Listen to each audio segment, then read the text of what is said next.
Hey, I'm wearing a different shirt than the thumbnail. I'm really sorry. I just formally just want to apologize to those that I have hurt by this, and I will try to be better. And okay, enough of that. We just hit platinum with. Wait for it. You actually already know because you clicked the video and you read it and liked the title and looked at the thumbnail. We hit platinum with Appliancers. It's the sound of appliancer laundry dragon when it's summoning. It's a feeling of a propellion activating and resolving. Sorry about that. I was looking at the guitar in the background and realized it was here as well as on the screen there, and I grabbed it and here we are. Let's get on. Let's Blueska dude, we can too. All right, so here we are with the deck that took me straight to platinum, baby. I'm so excited to finally be able to put my money where my mouth is and show this to you guys. Why would anybody put money where their mouth is? It's so heckin' dirty. You have no idea. Like, of any place, I just would not put it in my mouth. I'd rather put it like in my eardrum before that. Anyway, so the MVP of the deck right away, I just gotta say, is Rainbow Neos. It just closed out so many games that previously I was not gonna be able to close out. It took me straight out of Gold 3. Like, I was stuck there for a really long time. So if there's anything I would recommend to invest in right away, it would be the Verte and Neos package. Everything else could just be a flex spot for what you have. But you just get into these weird situations where you're like in this grind game, it's been a few turns, and you're just like, man, I need just one more push, but you don't quite have the power to do it.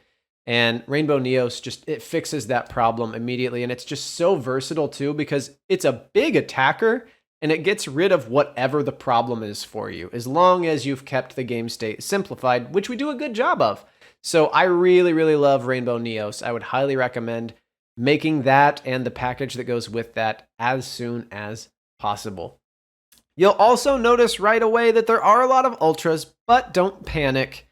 All of the ultras are basically staples or things that you'd throw into another deck, other than Celtopus, which you only need one of, and Electro Lyrical World, which you do need 3 of, unfortunately. So that does make for 4 ultras that are must-haves right away.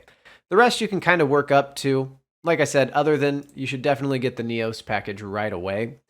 But yeah, in a format where Dragoon's banned and DPE doesn't exist, this is the best you can get out of the Verte package.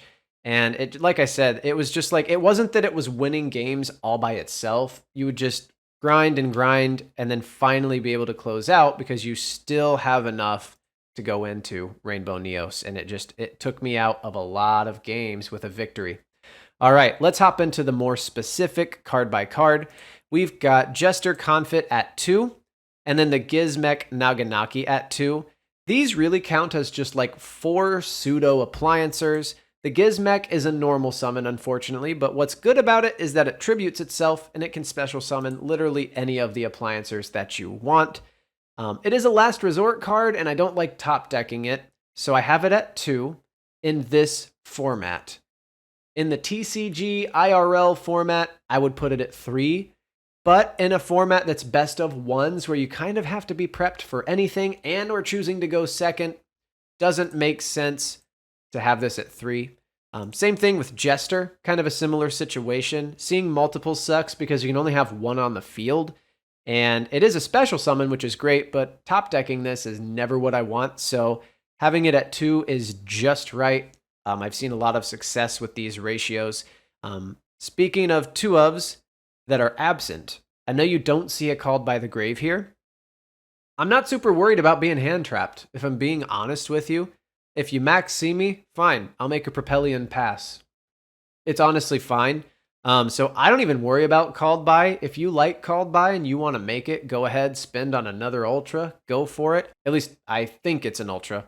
Anyway, I don't worry about it. I just go for all of my power cards. Anyway, then we have the Appliancer lineup, which is pretty standard. 3 of every card that you can put in here, except for Conversion, Test, and then we only have 1 Reuse. Conversion and Test are terrible. Do not put them in here. You will almost never resolve them. So that's all I have to say about those cards. And if you're just unfamiliar with the Appliancer cards, Socket Roll's the special summoner. Breaker Bunkle is the protector.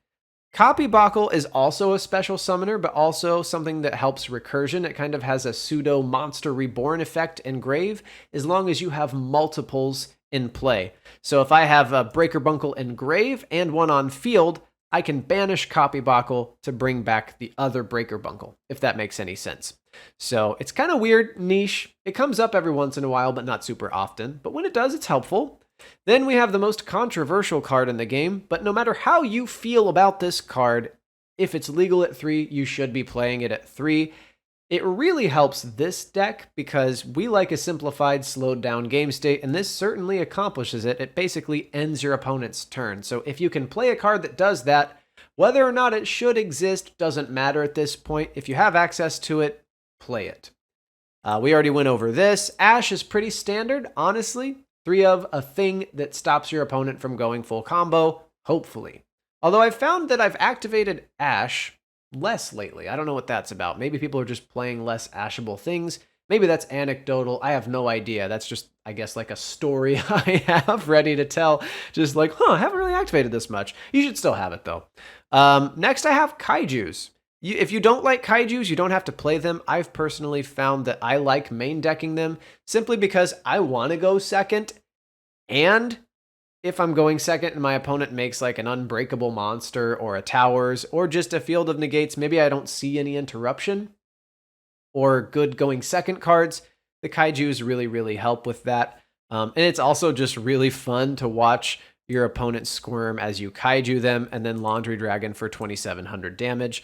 Now, I've gone with Godarla specifically for barrier statues, just in case I make a Propellion, because that is an out to it, but they might have another interruption that stops me from outing the barrier statue, so this is just another way to do so, as well as like Lightning Storm, obviously, but, we want to have multiple ways to out things that screw us over, so Kaijus just always come in clutch, in my opinion, a little more so than Nibiru, just because I found that the decks that you use Nibiru on either already have enough gas in the tank to keep going, or they can already build a negate before you can resolve the Nibiru. It just doesn't really seem helpful. Plus, Nibiru sucks to top deck.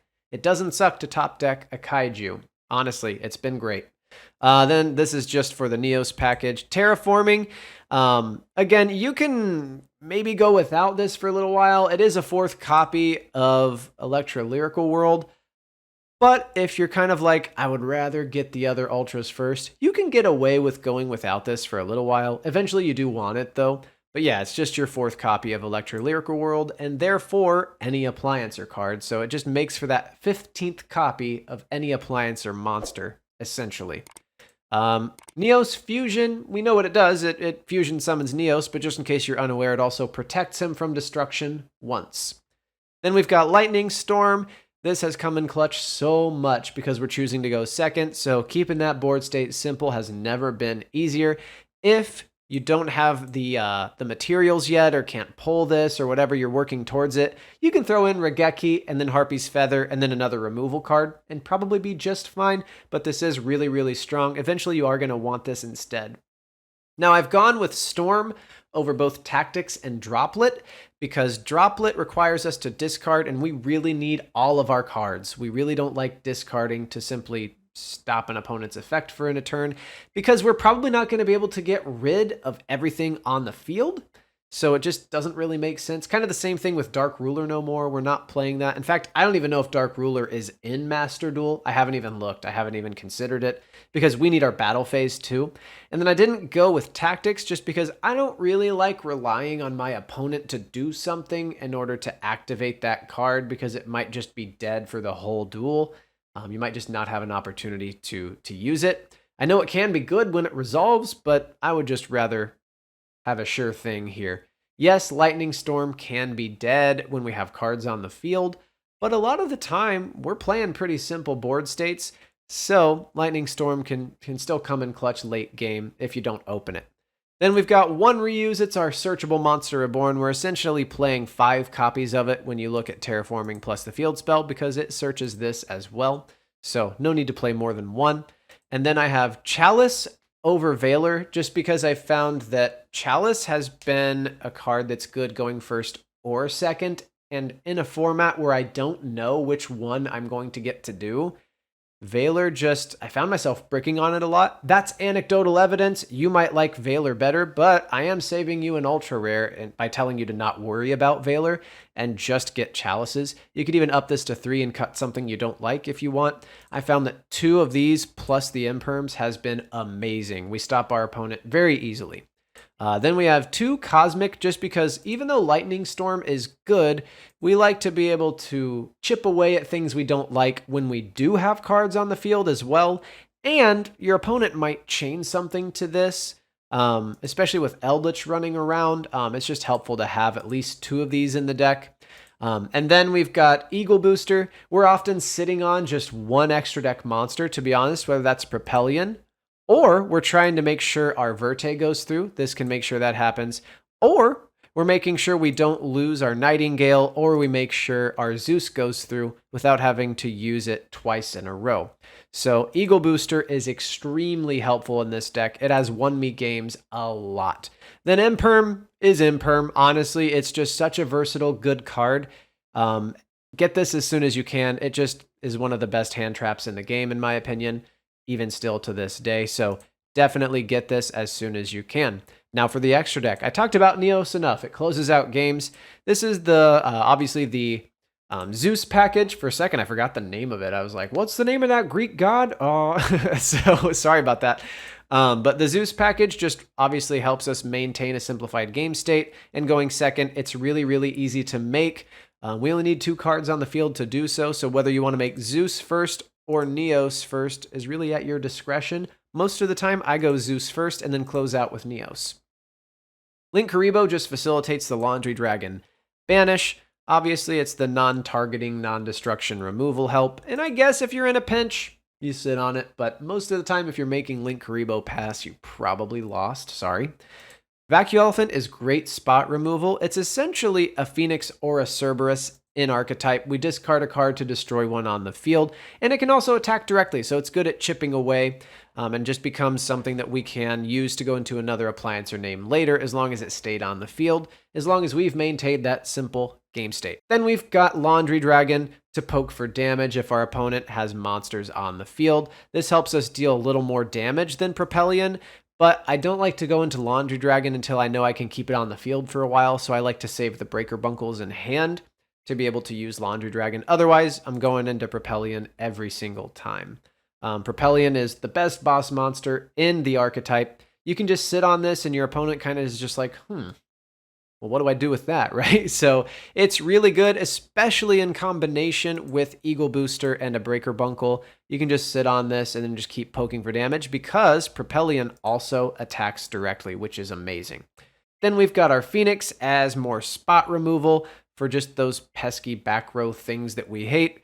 Verte, I've already talked about enough. Kelto is there to link climb either into a unicorn or an access code, to be honest. Otherwise, we don't find ourselves using Kelto very much. No, we're not doing the conversion attempt to attack twice thing. It's just not worth it when you can do other things. Unicorn, more spot removal, and to help us link up into our access code talker when applicable. To be honest, not applicable much. I pulled a Boral Sword, so I used that for a long time instead. You could get away with that. You could put whatever you want here. You're not making access code very much, but it's there if you need it, you know? And that's pretty much it for the Platinum profile. And now I'm going to go into some of the older builds I used, kind of trying to work up to the Platinum profile. So if you're interested, stick around for that. If not, take my list and have fun with it. But let's dive into some older profiles to see the progression. All right, so this is what I was rocking for a little while, working my way up to about gold 2, and then I had more gems to craft more things. You could also get away with just crafting the whole thing if you play a little bit of solo mode and grind, whatever you want to do, but I was eager to get going and ranked and try it out. So you'll see that I have like weird ratios because I didn't have everything yet, and kind of some strange extra deck stuff. For a little while, I was running this guy, Rasterliger. It's kind of like Access Code Talker, but way worse. So it was just in there. I never made it. Boral Sword actually came in clutch quite a bit when I could get 4 monsters on field. So occasionally was helpful, but it was kind of tough to pull off like the usual OTK just because we can't summon 90 times. Phoenix still here. We had 3 Propellion, still 2 Laundry, and we had 3 Vacuum Elephant just so we could continue to spot remove things. Kappa Scale just to bring back things if it was applicable, but honestly, this pretty much never came up. You could just do without this and put something else in there if you want to. We had the Zeus package right away, which really did help us win those early games right away. Then we only had like 2, we might have even only had 1 Imperm, so I threw in 3 Forbidden Chalice. We still have our Kaijus and all of this stuff. Really, the main difference is the ratio of Imperm, Ash, and Max C. I couldn't get them all at 3s right away, so I threw in some Phantasmes. They were fine. I resolved them a few times, but you could kind of throw in whatever you want here to replace those weird ratioed things that I just talked about. But otherwise, those are the only differences between this and the Platinum build. And then eventually, I ended up in a place like this. So here you'll see that the main differences are in the extra deck. The only thing that's different in the main deck is that I'm missing the Rainbow Neos package. And I was fine just bumping the build later on up to 43 cards to offset bricks. You can do what you want. You don't have to do that if you don't want to. In the extra deck, there are 3 differences. I have 2 Vacuum Elephant, a Kappa Scale, and a Boral Sword. Boral Sword becomes Access Code Talker. The extra Vacuum Elephant becomes Verte, and then Kappa Scale becomes Rainbow Neos.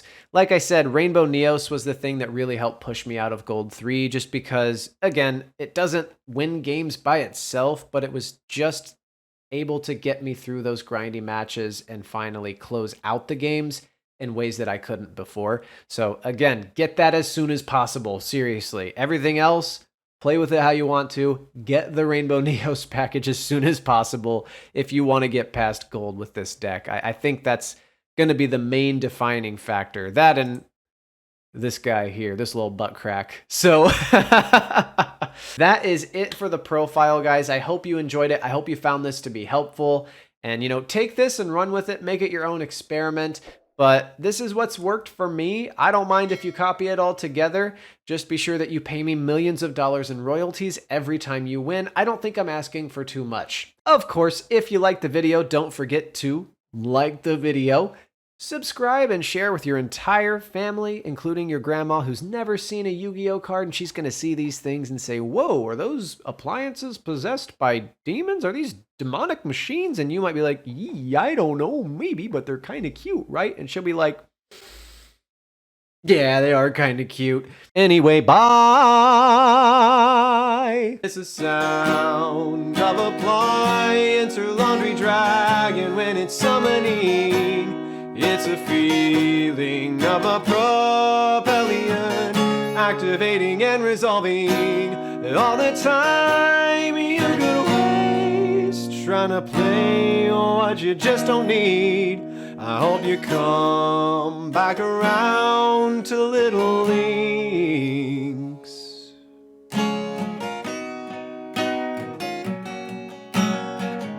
And also King Scarlet was here.